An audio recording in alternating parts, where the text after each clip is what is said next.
Assalamualaikum warahmatullahi wabarakatuh. Bismillahirrahmanirrahim. Alhamdulillahirabbil alamin. Wassalatu wassalamu ala sayyidina wa maulana Muhammadinil karim wa ala alihi wa itratihi wa ashabihi ajma'in.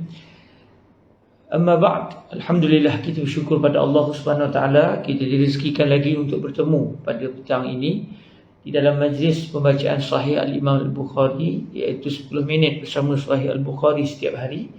Dan pada petang ini kita akan masuk ke hadis yang kedua biiznillah subhanahu wa ta'ala, setelah kita bersama dengan hadis yang pertama dengan waktu yang agak panjang, dan kita akan masuk ke hadis yang kedua pada hari ini insya-Allah subhanahu wa ta'ala. Qala Sayyidina Al-Imam Al-Bukhari radhiyallahu ta'ala anhu, babun حدثنا عبد الله بن يوسف قال أخبرنا مالك عن هشام بن عروة عن أبيه عن عائشة أم المؤمنين رضي الله عنها أن الحارث بن هشام رضي الله عنه سأل رسول الله صلى الله عليه وآله وسلم فقال يا رسول الله كيف يأتيك الوحي؟ فقال رسول الله صلى الله عليه وآله وسلم أحيانا يأتيني مثل صلصلة الجرس وهو أشده علي فيفصم عني وقد وعيت عنه ما قال وأحيانا يتمثل لي الملك رجلا فيكلمني فأعي ما يقول. قالت عائشة رضي الله عنها وَلَقَدْ رَأَيْتُهُ يَنْزِلُ عَلَيْهِ الْوَحْيُ فِي الْيَوْمِ الشَّدِيدِ الْبَرْدِ فَيَفْصِمُ عَنْهُ وَإِنَّ جَبِينَهُ لَيَتَفَصَّدُ عَرَقًا. Hadis yang kedua ini adalah hadis yang Al-Imam Al-Bukhari meletakkan ia di dalam satu bab tanpa didatangkan apakah bab tersebut. Kalau kita tengok hadis sebelumnya, hadis cerita pasal innamal a'malu binniyat, hadis itu diletakkan di bawah bab kaifa kana bad'ul wahyi ila Rasulillah sallallahu alaihi wa alihi wasallam. Bab di dalam menceritakan tentang permulaan wahyu, bagaimana permulaan wahyu kepada Nabi Muhammad sallallahu alaihi wa alihi wasallam.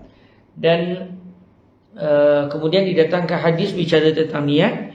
Kemudian setelah selesai hadis berkenaan dengan niat dan telah kita bicarakan bagaimana para ulama memikirkan apa kaitan hadis innamal a'malu binniyat dengan penurunan wahyu, lalu datanglah hadis yang kedua yang memang terus berada ataupun terus menceritakan tentang wahyu. Namun Al-Imam Al-Bukhari tidak menjadikan hadis ini hadis kedua dalam bab yang sama, tapi beliau mendatangkan kalimah babun, kemudian didatangkan hadis ini. Jadi bab yang kedua tetapi tidak dinamakan apakah bab ini, untuk menunjukkan sebenarnya hadis yang sedang kita pelajari ini juga adalah hadis utama tetapi masih lagi di dalam bab yang sama. Kerana kalau Al-Imam Al-Bukhari menjadikan hadis ini berada pada hadis yang kedua di dalam bab sebelumnya, maka orang mungkin berpendapat bahawa hadis ini adalah sekadar hadis sokongan dan tidak dianggap sebagai hadis utama. Sedangkan Al-Imam Al-Bukhari mahu menjadikan hadis ini sebagai hadis utama, lalu didatangkan kalimah babun untuk menunjukkan bahawa hadis ini adalah hadis yang utama tetapi masih di dalam menceritakan bab yang sama, iaitu bab menceritakan tentang penurunan wahyu kepada Rasulullah sallallahu alaihi wasallam. Dan kali ini Al-Imam Al-Bukhari mendatangkan hadis yang diriwayatkan oleh guru beliau yang bernama Abdullah ibn Yusuf. Menurut Al-Imam Ahmad Al-Qastallani, pengarang kitab Irsyadus Sari, Sayyiduna Abdullah ibn Yusuf yang merupakan guru kepada Al-Imam Al-Bukhari ini, beliau adalah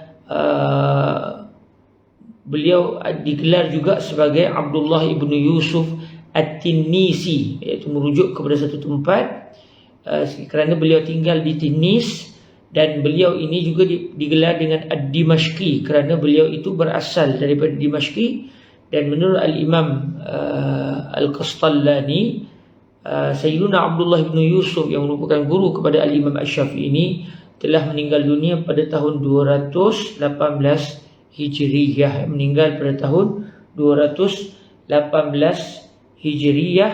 Dan kalau kita melihat apa yang disentuh di dalam kitab Irsyadus Sari, Al-Imam Ahmad Al-Qastallani juga mendatangkan sedikit perbincangan dari sudut bahasa, iaitu kalimah Yusuf itu. Kalimah Yusuf kerana sahabat ataupun guru Imam Al-Bukhari ini bernama Abdullah bin Yusuf.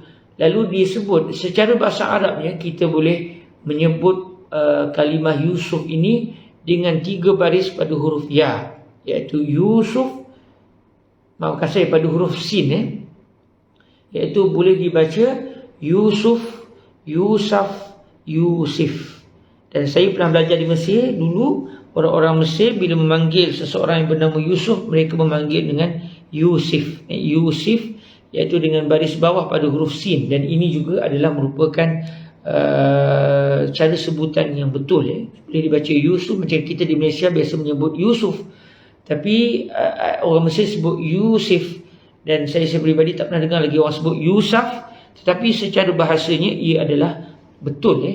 Dan disebut juga oleh Al-Imam Al-Qastallani, huruf waw pada kalimah Yusuf itu boleh dibaca dengan huruf waw dan boleh juga dibaca dengan adanya hamzah, iaitu kita boleh baca Yusuf, Yusaf, Yusif.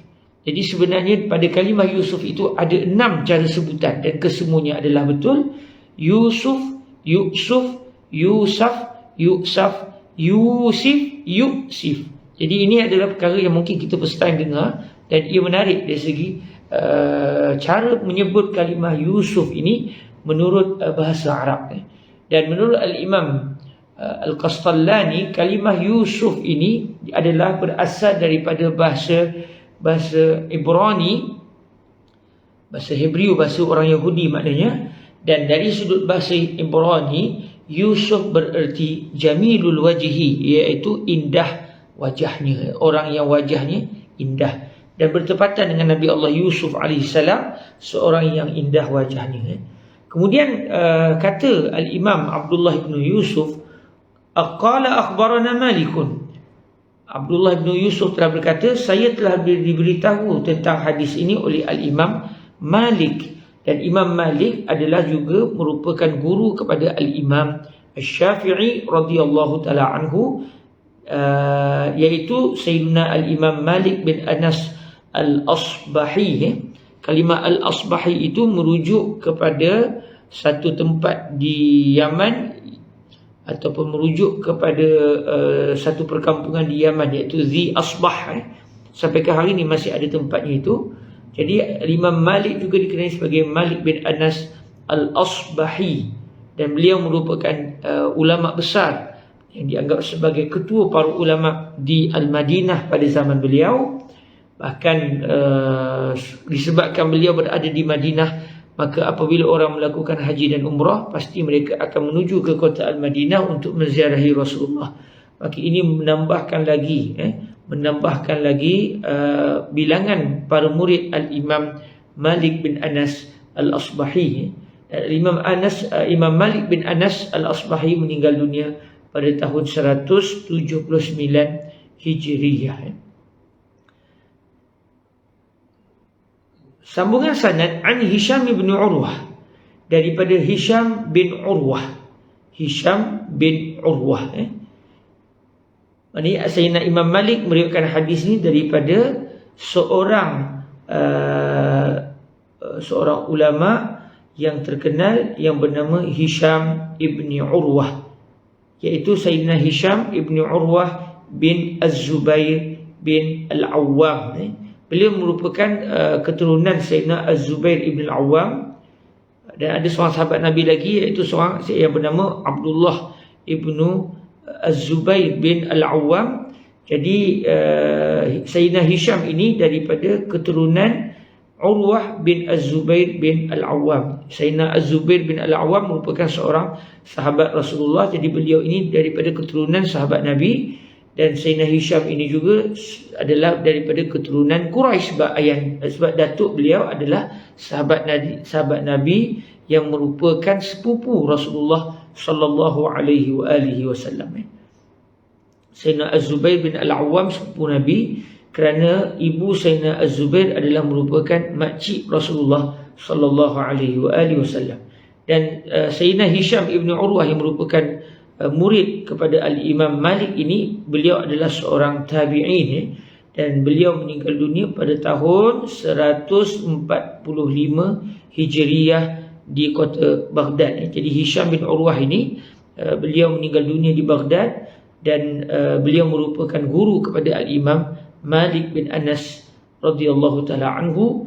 Dan Sayyidina Hisham ibn Urwah telah meriwayatkan hadis ini daripada ayahanda beliau, iaitu Sayyidina Urwah ibn Zubair yang juga merupakan seorang tabi'in. Jadi anak dan ayah kedua-duanya tabi'in. Sayyidina Hisham pun tabi'in, Sayyidina Urwah pun tabi'in. Yang menariknya, Sayyidina Urwah ini abangnya adalah sahabat Nabi.